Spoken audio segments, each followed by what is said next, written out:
Hello everyone, AP nursing study में आप सभी का स्वागत है। आज फिर से हम लोग 20 क्वेश्चंस देखेंगे। So let's start the first questions. Essential components of material and child health includes. यहाँ पे मटेरियल कंपोनेंट पूछा गया, component of material and child health का कंपोनेंट, ठीक है, एसेंशियल कंपोनेंट्स। ऑप्शन ए है health survey, immunisation, nutritional programme. Option B recording and reporting, referral services and delivery. Option C treatment of minor ailments, health promotion, health education. Option D है material health, child health and family planning. So correct answer for this question option D, ठीक है, maternal health, child health and family planning is a correct one. Next question. An adult throwing a temper tantrum when he does not get his own way is an example of. ये किसका examples होगा? Option A है regression, option B undoing, option C है sublimation, option D है repression. Okay, so correct answer option A is a correct one, regression. Next question. Pain scale in clinical setting is an example of.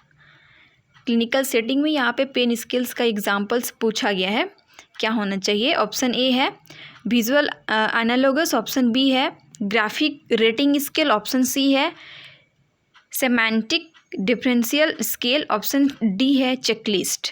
Correct answer for this question that is option A, visual analogous. Next question.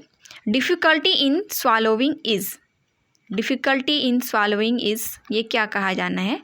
Option A है regurgitation, option B है dysphoria, option C है dysphagia and option D है dyspnoea. Okay, so difficulty in स्वालोविंग that is क्या है? Dysphagia. Next question. Antibiotics are completely ineffective against.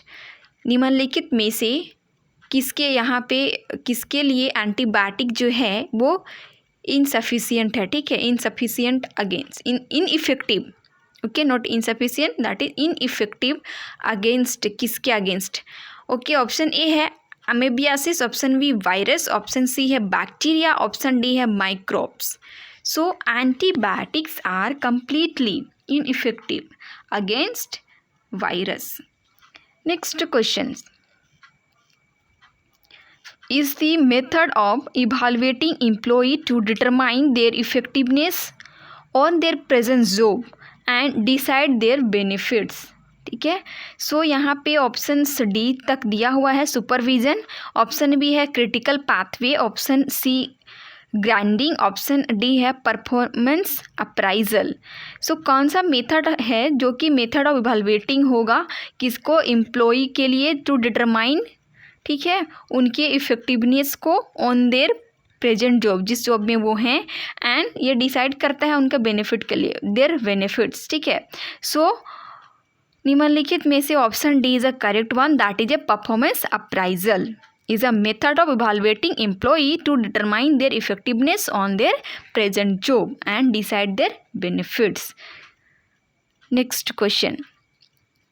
Is the procedure of artificial induction of grand mal seizure through the applications of electrical current to the brain? Easy questions, important one also. So correct answer for this question क्या होना चाहिए? इसमें होगा आपका option D, electroconvulsive therapy is the procedure of artificial inductions of grand mal seizure, okay, through the application of electrical current to the brain. Next question. Is the process of exchange of gases between capillary blood and local blood cells, यहाँ पे क्या होना चाहिए? कौन सा respiration होगा? Option A है anaerobic, option B internal respiration, option C है सेलुलर रेस्पिरेशन, ऑप्शन डी है एक्सटर्नल रेस्पिरेशन। सो कौन सा प्रोसेस होगा जिसमें exchange of gases between the capillary blood and local blood cells? Correct answer क्या होना चाहिए? Option B internal respiration. Next question, the power to take decisions is organizing और responsibility और authority या फिर planning? क्या होना चाहिए correct answer? Option C authority। Next question, mongoloid faces are seens in children suffering from. ठीक है, तो ये किस में देखने को मिलेगा? ऐसे चिल्ड्रन जो कि किससे सफ़र कर रहे होंगे? Sickle cell anaemia, option B है बेटा थैलेसीमिया, ऑप्शन सी है मेगालोब्लास्टिक एनीमिया, ऑप्शन डी है aplastic anaemia. Correct answer for this question option B. ठीक है, this one is correct one. Next question, auditory hallucinations are disorder of. Auditory hallucinations इसमें पूछा गया निम्नलिखित के किसके डिसऑर्डर हैं? ऑप्शन ए है judgement, option B perceptions, option C है मूड, ऑप्शन डी है affect. Okay, so correct answer होगा इसमें option B, that is a perceptions. Auditory hallucinations are disorder of perception. Next question, hyperbaric oxygen therapy is use to treat which of the following patient? निम्नलिखित में से कौन से patient के treat के लिए ये यूज़ होता है hyperbaric oxygen therapy? Option A है ऑर्गेनोफॉस्फेट पॉइजनिंग, ऑप्शन बी है mercury poisoning, option C carbon monoxide poisoning, option D है narcotic poisoning. So correct answer for this question option C carbon monoxide poisoning. Next question, client who have undergone spinal surgeries are turned in the bed using।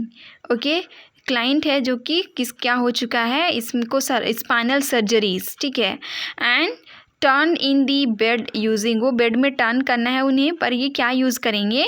Bye the using, option A है logroll turn, option B है cane, option C है criss cross waist, option D है transfer belt. Okay, so correct answer for this question option A.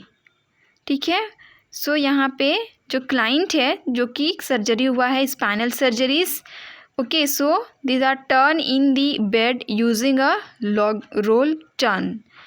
Next question, immunity given by tetanus toxoid vaccine is. Tetanus toxoid vaccine के through immunity जो मिलता है, ठीक है, वो क्या किसके अंडर आना चाहिए? ऑप्शन ए है passive immunity, option B innate immunity, option C herd immunity, option D है active immunity. Correct answer for this question option D, that is active immunity. Next question, selective review of literature that broadly cover a specific topic। ठीक है, selectively review या literature, ठीक है, that is broadly cover a specific, कोई एक specific topic को cover कर रहा है। ऑप्शन ए है नैरेटिव रिव्यू, ऑप्शन बी है मेटा एनालिसिस, ऑप्शन सी है सिस्टमैटिक रिव्यू, ऑप्शन डी है meta synthesis. So correct answer होगा option A narrative review. Next question, which mental disorder is characterized by extreme withdrawal, fantasy, delusion, hallucinations and inability to communicate, especially in children? ठीक है, यहाँ पे निम्नलिखित में से ये किस में देखने को मिलेगा? ये किसका पहले ये लास्ट में बता दिया गया है यहाँ पे कि इन चिल्ड्रन में होना है, ये इन चिल्ड्रन में देखने को मिलता है। यहाँ पे एक मेंटल डिसऑर्डर है जो कि यह करेक्टराइज क्या थ्रू करेक्टराइज किया गया है, इसे एक्सट्रीम विथड्रोवल देखने को सिम्टम मिलेगा, fantasy, delusion, hallucination and inability to communicate. ठीक है, सो ऑप्शन ए है juvenile delinquency, option B social anxiety disorder, option C autism, option D है mutism. Correct answer for this question option C autism. Next question, The failure of the uterus to expel the fetus normally due to total or partial absence of contractions through an unobstructed birth canal is called, क्या कहा जाएगा? Through unobstructed birth canal कहा गया है.